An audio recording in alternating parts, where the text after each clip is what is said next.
fait abstraction du fait que je suis en pyjama. C'est juste que j'ai vraiment trop énervé de vous parler de ce qui est en train d'arriver. Pour faire une histoire courte, je me suis inscrite à une foire d'art imprimé. Malgré que mon médium, mettons, de prédilection, c'est la peinture. Par le passé, j'ai fait une résidence d'artiste en exploration de risographie. Et donc, je me suis dit pourquoi pas s'inscrire à la foire d'art imprimé de Montréal. J'ai plein de risos encore. C'était un projet qui partait d'une peinture à la base. Cette peinture-là, ce qui s'est passé, c'est que je l'ai photographiée de la meilleure résolution que je pouvais. Et de cette image-là, ben là, j'ai comme découpé, reconstruit, recollé dans Photoshop. Parce que la risographie, c'est un processus qui se fait mécaniquement, c'est-à-dire que c'est par une imprimante. Elle a juste besoin de fichiers numériques. Donc, tant que vous êtes capable de traiter un fichier Photoshop, vous êtes capable de faire de la risographie, mettons. Puis moi, j'avais eu vraiment beaucoup d'aide, des techniciens en impression numérique qui connaissaient la machine, qui m'ont expliqué comment bien faire mon fichier avec les différentes trames, parce que dans le fond, plus vous utilisez de couleurs, plus il faut que vous pensiez à comment ces couleurs-là vont arriver sur votre papier, à quel endroit. C'est simple quand il y a 2 couleurs, mais ça devient plus compliqué quand il y a plusieurs couleurs. Si ces couleurs-là se touchent aussi, ça peut faire une autre couleur. Donc, j'avais potentiellement des œuvres à proposer pour cet événement-là.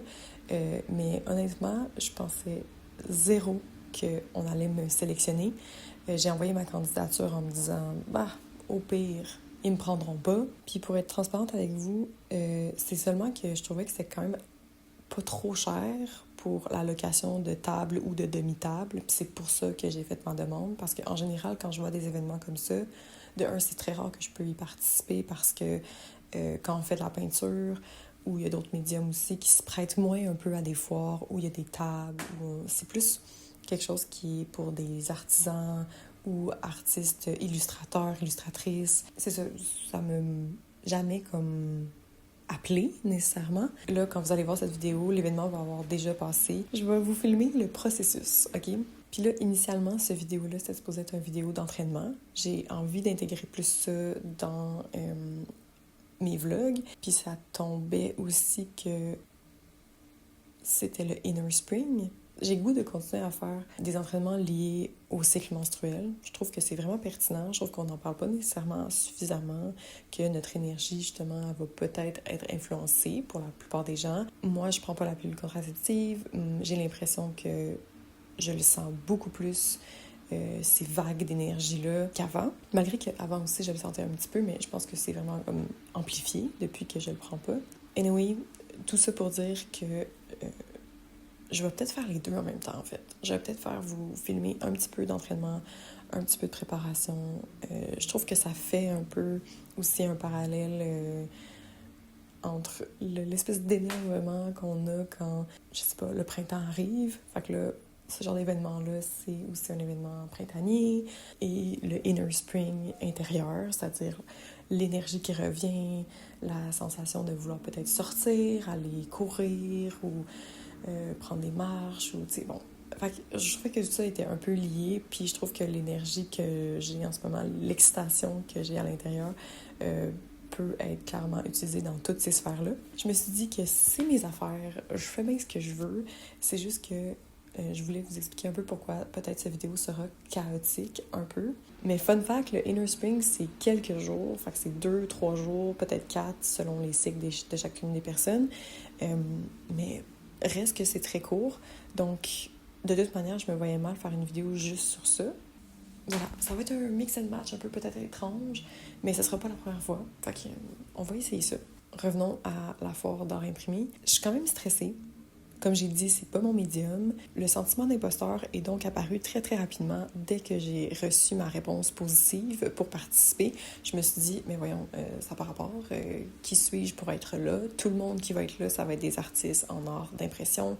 Il va y avoir de la litho, il va y avoir de la sérigraphie. Tu sais, c'est comme, je me dis, peut-être que moi, je fais pas partie de la gang, tu sais.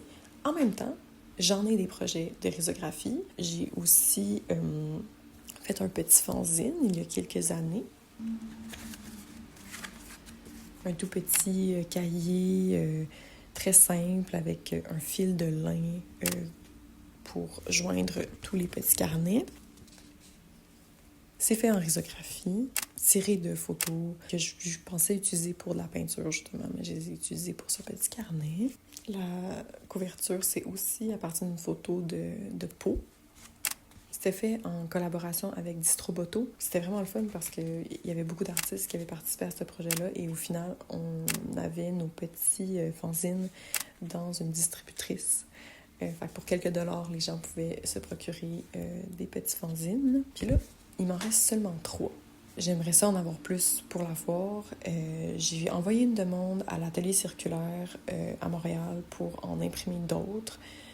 Sauf que je sais pas si ça va être imprimé à temps. Pour moi, en ce moment, on est mercredi, puis c'est samedi. C'est ma seule journée de congé que j'ai aujourd'hui. Ça sera pas de tout repos comme journée de congé, j'ai l'impression. Pour l'instant, ce matin, ce qu'il faut que je fasse, c'est préparer l'entièreté de ce que je veux amener. Tu sais, je sais pas comment ça va être disposé à l'intérieur de l'événement. Est-ce que je vais avoir un mur derrière moi où je vais pouvoir accrocher des choses? Ce que j'ai compris, c'est que je peux pas percer les murs, donc tout ce que j'ai qui sont déjà encadrés, je ne pourrai pas les accrocher. Je me dis que je vais sûrement amener plus que nécessaire. Fait qu'il faut juste décider qu'est-ce qu'on prend, qu'est-ce qu'on laisse. Ce que je pensais amener aussi, c'est des petites illustrations, mais c'est des reproductions. Les œuvres initiales, je les vends pas. C'est vraiment, je vais juste vendre les reproductions. Donc, c'est plein de petites illustrations comme ça. Certaines qui sont faites en aquarelle, d'autres à la gouache, d'autres en acrylique. Il y a aussi un petit peu de crayon encre à l'intérieur pour certaines. Je pensais amener ça parce que c'est des plus petits formats. Puis là, j'ai déjà commencé un peu à réfléchir à ma table, mais c'est ça que je vais faire. J'ai une table qui... En fait, j'ai pas une table, j'ai une demi-table. Donc, c'est 30 par 36 environ. Ce que je vais faire, je crois, c'est me faire un format de la table, probablement un tape au sol, et je vais essayer de placer mes éléments, voir qu'est-ce qui rentre, qu'est-ce que j'amène en surplus, et je vais vous mettre une photo, mais j'ai déjà commencé un petit peu avec des espèces de supports en bois que mon père m'avait fait pour l'exposition qui avait eu lieu à la suite de ma résidence d'artiste. Et je pense que je vais réutiliser ces supports-là en bois pour peut-être faire une espèce de monticule. Moi, c'est le genre de choses que quand je vois que tout est à plat sur la table, puis que je dois venir vraiment proche pour voir ce que c'est, j'ai tendance à pas y aller. Fait que je veux comme pouvoir attirer les gens d'un petit peu plus loin et qu'ils soient moins intimidés de venir voir à la table. Je vais probablement amener un petit pot en céramique avec des collants à l'intérieur, même si ça n'a pas rapport avec tout ça, toutes les œuvres que je vais présenter. Je trouve que c'est le fun d'avoir des petits trucs encore moins chers, 1$, 2$. J'en ai pas tant que ça non plus. Ça va sûrement avec les petits chats là, du calendrier. C'est mon premier genre d'événement comme ça, là, c'est ça. Fait que on va vivre ça ensemble.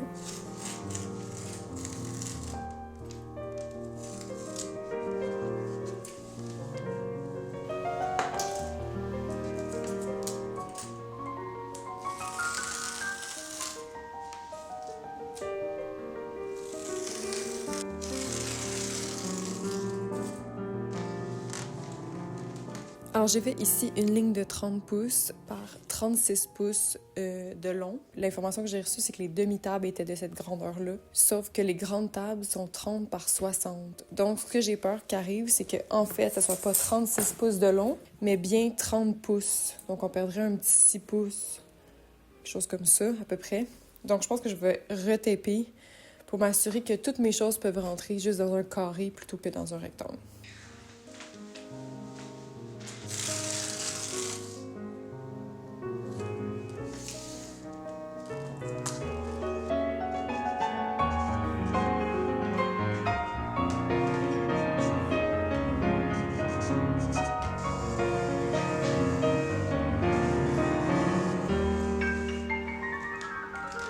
Donc là, je pense que ce que je vais faire, c'est essayer de disposer tous les éléments que j'aimerais amener dans ce carré-là de 30 par 30. Fait que déjà, je vais essayer de monter mon monticule que j'avais préparé hier. On va commencer par ça.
Clairement, j'ai pas réussi à faire juste du 30 par 30. Je pense que mes formats les plus petits de riso, c'est ceux-ci. J'ai sur du papier japonais comme ceux-là. C'est des papiers qui sont beaucoup plus fluides, très minces, qui a de la fibre aussi un peu à l'intérieur. Et j'ai des formats qui sont plus cartonnés. C'est du papier Mohawk. J'ai remarqué que tous mes risos étaient déjà étiquetés avec un prix. Fait que je pense que je vais les garder comme ça. C'est sûr que c'est plus coûteux, mais puisque j'ai tout ça ici qui est vraiment plus accessible en termes de prix, je me dis que, bon, ça pourra être quelque chose de possible. Et j'en ai d'autres qui sont montés. C'est-à-dire qu'ils sont vraiment prêts à être encadrés, montés sur foam core. Donc ça, il suffit... Oh my god, c'est pas la meilleure construction en ce moment. C'est vraiment juste un petit appui derrière. J'en ai aussi des illustrations plus grand format. En fait, je pense que c'est la seule que j'ai de ce format-là. Ce qui me reste à faire, c'est peut-être reacheter des enveloppes de plastique pour pouvoir mettre celles-là à l'intérieur, pour pouvoir mettre peut-être ceux-là s'ils sont vendus. Eux, je pensais peut-être les afficher s'il y a un mur, pouvoir les coller en arrière. Et peut-être d'en avoir des petits formats, mais je me dis que ceux-là, je les donnerais juste comme ça. Peut-être en avoir un pour les papiers japonais. Et de signer les œuvres qui ne sont pas signées, mais là, je me rends compte qu'il y en a énormément qui sont pas signées. Donc, il faudra que je réouvre toutes les œuvres et que je les signe. J'ai ici les informations. Ça, je trouve pas ça laid, juste une petite information comme ça, mais j'ai aussi des petites cartes. Il faudrait que je les trouve. Je me suis aussi rendu compte qu'il me restait des feuilles pour faire d'autres fanzines, sauf que j'ai pas les covers. Fait que de toute manière, il faudra en réimprimer. Ah, voilà. Donc, c'est des petits cartons avec des petits visages. En fait, c'est des retailles de ces œuvres-là. Et derrière, j'ai juste écrit mon site web et mon Instagram. Comme là, ici, c'est juste des petites fesses. Mais il y a aussi des visages.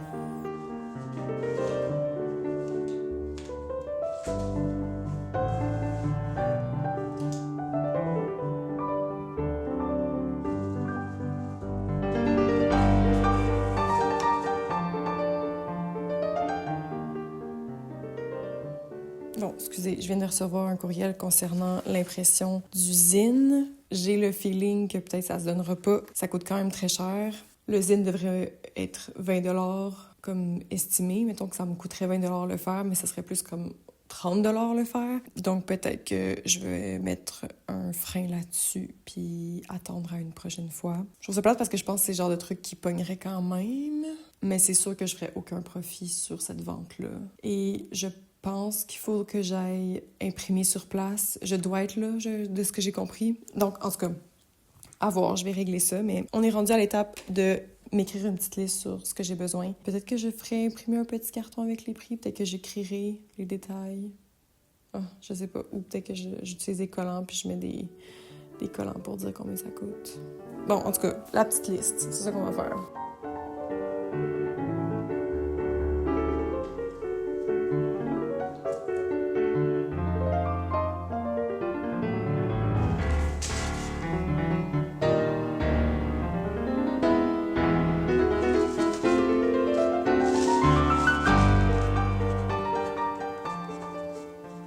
OK, finalement, après revérification avec le technicien à l'atelier circulaire, c'est pas si pire par rapport au prix. On est plus dans une espèce de 15$ à peu près par zine. Donc, je pense que je vais aller de l'avant. Ça semble pouvoir être possible avant samedi, donc je les aurai probablement jeudi. Ça me laisserait le temps le soir de peut-être les assembler. Là, la dernière chose qui me manque, c'est des enveloppes de protection pour les papiers qui en ont pas. Je vais me concentrer là-dessus pour l'instant. J'ai encore en grande réflexion si je change complètement les prix initialement inscrits sur mes réseaux. Je pourrais peut-être couper la partie où c'est écrit les prix parce que je trouve que c'est En ce moment, c'est inscrit 100 $ par réseau. C'est toutes des œuvres uniques. C'est pour ça que ça coûte plus cher que, par exemple, des fois, on voit des œuvres à 20, 30 $, 40 $, parce qu'ils peuvent être répétés plusieurs fois. Des fois, il y a des éditions de 100. Puisque moi, c'est une œuvre unique, ben une fois qu'elle est partie, elle n'existe plus. C'est normal qu'elle coûte plus cher, mais je me demande si 100 $ c'est trop cher. Je veux pas non plus que ça rebute les gens. En même temps, ben c'est ça que ça coûte aussi, l'art. Fait que je sais pas. Je suis encore en réflexion par rapport à ça. Je vous reviendrai si jamais je finis par avoir une réponse à ma question. Je pense que j'ai de la misère à penser aussi. Je suis un peu all over the place. En plus, ils sont pas signés, il faut que je les signe. Ok, je pense que c'est ça que je vais faire. Je vais enlever les œuvres des enveloppes. Je vais les signer pour celles qui ne sont pas signées. On va commencer avec ça.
De retour de la coop, avec aussi les impressions dont j'avais besoin avec l'aide de Rémi. La seule chose que j'avais besoin, c'est plutôt des petites cartes d'identification que je vais redécouper pour expliquer le type de l'œuvre, l'année et aussi si c'est sur du papier Mohawk ou du papier Kozuke. Après les avoir découpées, je vais les glisser dans les enveloppes de protection, fait que chacune des œuvres sera identifiée. Je voulais aussi faire une liste de prix. Je l'ai faite en anglais et une en français. J'ai pas encore choisi ça va être quoi les prix, mais vous avez sûrement pu voir que j'ai commencé à découper les petits cartels qui étaient déjà dans certaines des enveloppes. J'ai découpé le prix en bas parce que je pense que je vais quand même, pour que ça soit un peu plus accessible, descendre mon prix. J'ai écrit risographie encadrée. Je sais pas si je vais pouvoir la montrer, mais En tout cas, j'ai aussi écrit sticker chat for fun. Je sais pas à quel point je vais en avoir parce que finalement, j'ai pas eu le temps de réimprimer plus de stickers de chat qu'il y en aura le nombre qu'il y en aura, puis au pire, après ça, il y aura autre chose. J'ai aussi pris des enveloppes, des moyennes et des petites. J'ai pas pris de grandes finalement parce que je trouvais que les moyennes étaient quand même assez grandes à mon œil à moi, mais peut-être que je me trompe à voir, mais j'en ai quand même beaucoup, peut-être trop. Ça m'a coûté comme 15$ pour 10 enveloppes. Ça va. Puis je sais pas si je vais toutes les utiliser, mais bon. Il y a beaucoup de frais afférents hein, quand on se met à faire ce genre d'événement-là. C'est normal. C'est juste qu'il faut qu'on le compte aussi dans le coût des articles qu'on souhaite vendre, malheureusement. OK, voilà. Fait que on va se mettre à découper ça. J'ai l'impression de courir ma vie aujourd'hui, donc je pense que une petite séance de yoga va vraiment être bienvenue tantôt. Il me reste aussi à signer plusieurs des œuvres, fait que je vais découper, signer, remballer le tout. J'ai pas eu de nouvelles encore par rapport aux zines. Je me croise les doigts que la personne va accepter de les faire rapidement, mais aussi seule, parce que de ce que j'ai compris, on m'a demandé d'y aller pour les impressions, sauf que moi, je suis pas disponible, je travaille demain et après-demain, donc jusqu'à samedi, j'ai comme pas vraiment de possibilité, à moins que ça soit après 5 heures, mais l'atelier ferme à 5 heures. Donc si c'est pas possible, je vais juste mentionner à la personne responsable que, on annule la commande, puis il y en aura juste pas. C'est tout? Je pense que c'est tout sur les updates.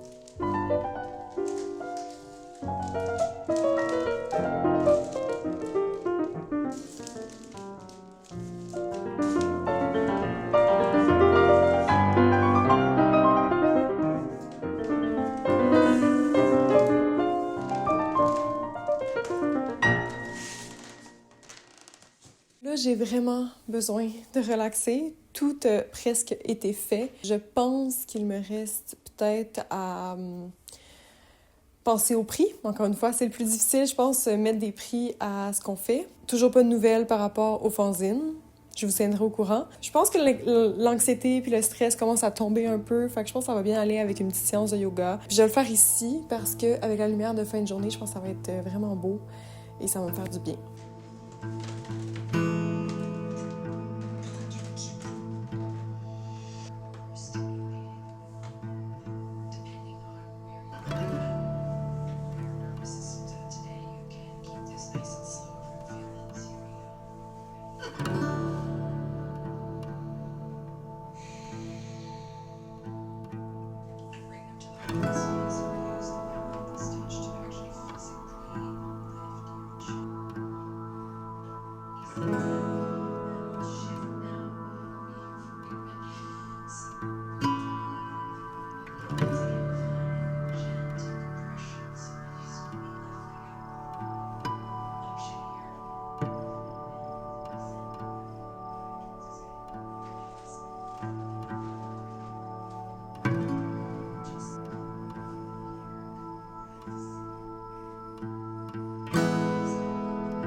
Je viens de revenir de la course.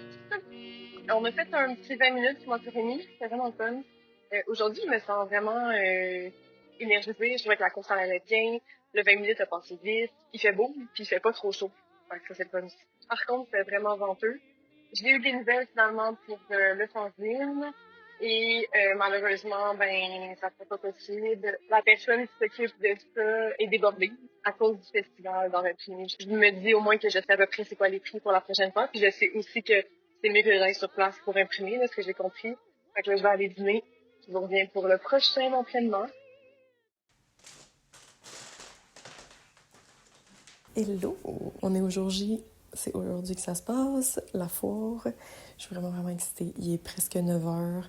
Dans 1 heure, je vais prendre mes choses et me diriger vers l'événement.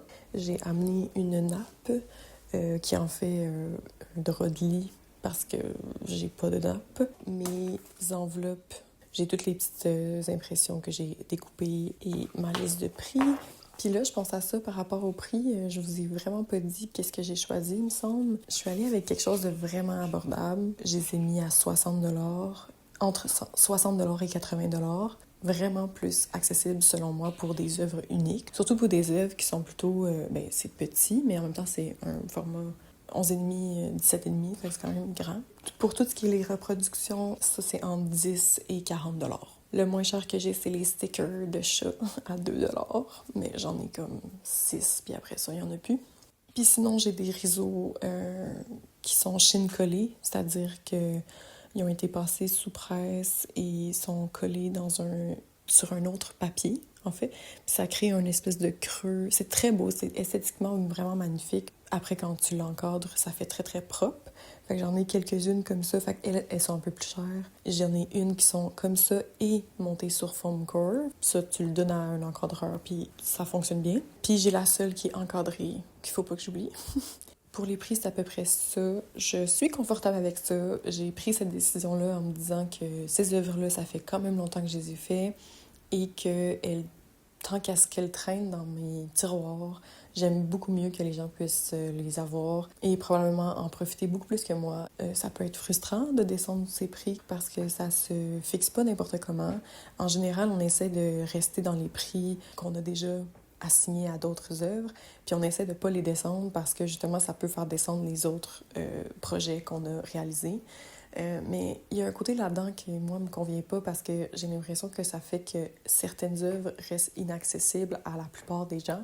On devrait pas comme hiérarchiser l'art. Justement, ça permettrait d'avoir un accès à ces œuvres-là, mais je comprends qu'il faut aussi vivre, hein? Fait que ça coûte vraiment cher créer et à la clé, on n'a souvent pas de profit. C'est plate, mais on le fait souvent parce qu'on est passionné, parce que c'est le fun, puis vraiment moins pour gagner sa vie. Les gens qui gagnent leur vie avec ça, c'est vraiment rare et c'est extrêmement difficile. C'est un travail de tout instant. Voilà. Gros truc par rapport au prix, mais ça clôt la parenthèse sur les prix. Il faut pas que j'oublie d'amener mon cadre. Je vais peut-être l'emballer avant de partir. Je me suis pas entraînée hier, mais regarde, il y a tellement d'affaires en ce moment que c'est pas vraiment grave. Peut-être que je vais le faire demain. Je pense qu'il me reste une journée. Ou c'est-tu aujourd'hui? Attendez, laissez-moi vérifier. Ok, oui, on est officiellement dans la phase d'ovulation. Donc, le inner summer, la phase folliculaire, c'est terminé. Le inner summer, c'est souvent genre le début de quelque chose, de nouvelles idées, de nouveaux projets. Fait que, mon Dieu, ça tombe super bien. c'est ça qui va se passer aujourd'hui. Mais je suis désolée pour l'espèce de... J'ai essayé de faire les 2 vidéos en même temps. En même temps, c'est ça, le Inner Spring, c'est tellement court que je sais pas trop qu'est-ce que j'aurais pu vous montrer de plus. Peut-être un autre entraînement, mais avec toute la préparation que j'avais pour la foire, malheureusement, c'est comme tombé un peu à côté. Il faut jamais oublier de prioriser ce qui est à prioriser. Fait qu'on se retrouve à la foire.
Hello, on est dimanche, le lendemain de la foire d'art imprimé. Ça s'est tellement bien passé. J'étais hyper contente de voir autant de gens. Il y avait tellement full. Ça n'a pas arrêté. En fait, dès que ça a commencé à 11h, il y a eu des gens jusqu'à au moins 2h30, 3h, sans arrêt. Les gens étaient intéressés, avaient des questions. Ma table était disposée près des fenêtres, fait qu'il y avait de la lumière. C'était pratique aussi pour accrocher des choses dans la fenêtre. J'ai pu amener le cadre et le présenter, ce qui peut-être permettait aux gens de voir comment ça pouvait avoir l'air une fois encadré. Même si Rémi poussait beaucoup pour que les gens soient intéressés à acheter l'œuvre encadrée, c'est pas tant ça qui les intéressait. Je pense que ça les intéressait beaucoup plus de savoir le processus, la risographie, qu'est-ce que c'était. J'ai eu plein de compliments. C'était vraiment le fun. C'était tellement en haut de mes attentes parce que j'espérais avoir, oui, des ventes, mais d'avoir autant de compliments, je m'attendais vraiment pas à ça. Même des gens qui faisaient juste passer, qui nous disaient même pas bonjour, moi ça me dérange pas, là, je voulais pas aller de l'avant puis trop être avenante. Je me suis même rendu compte que plus on disait bonjour aux gens avec des sourires, plus ils s'en allaient rapidement. J'avais l'impression qu'il fallait laisser un peu la place. Puis ça faisait que souvent, on pouvait entendre des commentaires « Ah, ça c'est vraiment beau. Ah, c'est bien nice ça. » Puis ils repartaient.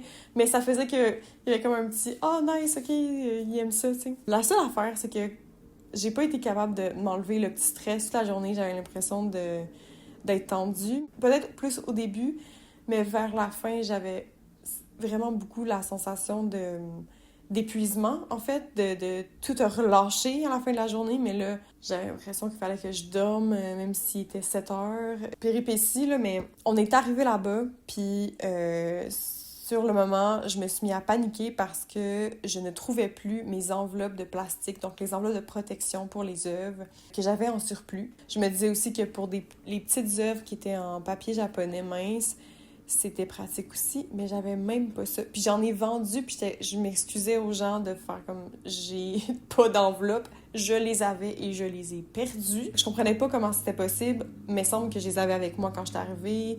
Peut-être que je les ai oubliés dans la communauté, mais je les avais pas. Il y a une fois que j'ai dû enlever une œuvre qui était déjà emballée pour en mettre une autre à l'intérieur, puis donner ça à la personne parce qu'elle insistait vraiment pour avoir une protection, ce qui est bien correct. Puis je pense que le réflexe des gens qui font souvent ces événements-là, c'est d'avoir énormément d'enveloppes, aussi d'avoir des petits cartons pour des œuvres qui sont un petit peu plus fragiles, un carton qui vient comme solidifier dans une enveloppe de plastique, là, ça rend vraiment le tout très, très protégé. Fait que peut-être que j'aurais dû avoir ça, mais honnêtement, j'étais préparée comme je pouvais avec le temps que j'avais. Ça me satisfait déjà là, d'avoir réussi à faire ça en si peu de temps.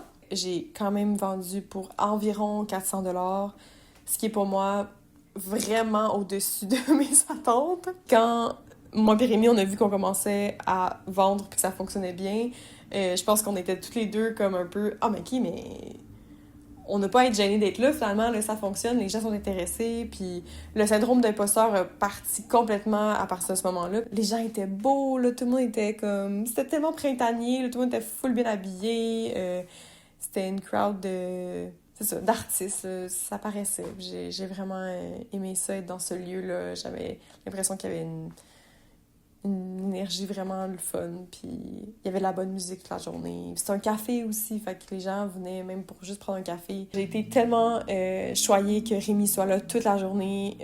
J'ai une amie, Fred, qui est venue presque toute la journée aussi. Ça me soulageait aussi d'un certain poids de pas toujours être présente, de pouvoir aller dîner à l'extérieur, aller visiter aussi les autres artistes, mais j'aurais vraiment aimé le faire un petit peu plus parce que il y avait trop de monde, j'ai pas pu tout voir, j'ai pas pu parler à grand monde non plus. Puis, ben, j'avais un petit peu d'anxiété sociale. J'ai eu ce sentiment-là aussi hier soir. Puis dans la nuit, je me suis réveillée une couple de fois avec toutes les choses que je me suis dit sur comment j'aurais pu me présenter mieux, comment j'aurais pu interagir avec telle personne. Ça, j'aurais pas dû dire ça. La petite souris, elle a roulé pas mal. Ça n'a pas été une super bonne nuit. Fait que là, il faut vraiment que j'aille me reposer. Mais oui, merci d'avoir été là, merci d'avoir suivi toutes ces péripéties-là. Je pense que c'est intéressant de voir le processus de les différents choix qu'on fait, pourquoi on les fait, les décisions un petit peu plus difficiles peut-être aussi à prendre pendant ces... Puis les choses qui sont hors de notre contrôle, comme les enveloppes qui sont perdues, comme les petites fanzines que j'ai pas pu imprimer finalement. Mais les fanzines, c'est drôle parce que j'en avais 3, puis j'ai vendu les 3, puis... Les gens les feuilletaient beaucoup, mais n'étaient pas nécessairement intéressés, selon moi, à les acheter. Il y a en même temps le fait juste qu'ils les ouvrent puis qu'ils regardent, qu'ils feuillettent puis tout, je trouvais ça génial. Mais je pense que ça m'a juste aussi donné envie d'en faire peut-être des nouveaux. Peut-être. On verra. Puis je vous invite à aller à ce genre d'événement-là. Pour vrai, vous n'allez pas le regretter. C'est tellement intéressant de découvrir ce que les gens font, surtout dans notre quartier, dans notre ville. Je pense qu'il y en a plusieurs un peu partout. Puis à Montréal, il y en a vraiment beaucoup. Donc, allez-y quand l'occasion se présente. Voilà.